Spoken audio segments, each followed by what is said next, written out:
महादेव बनी। तीनों लोक में सबसे ज्ञानी सृष्टि रचयिता महादेव बनी।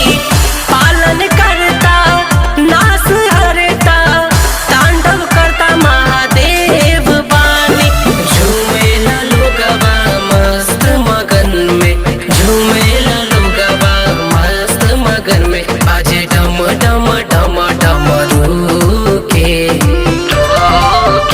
ऐसन महिमा बाटे हमारा महादेव के। ऐसन महिमा बाटे हमारा महादेव के। ऐसन महिमा बाटे हमारा महादेव के। ऐसन महिमा बाटे हमारा महादेव के।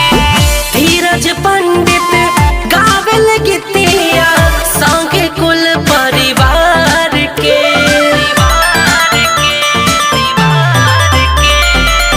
धीरज पंडित गावेल गीतिया संगे कुल परिवार के।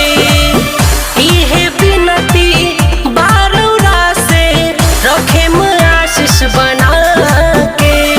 शिव शक्ति में लीन बलोगवा, शिव शक्ति में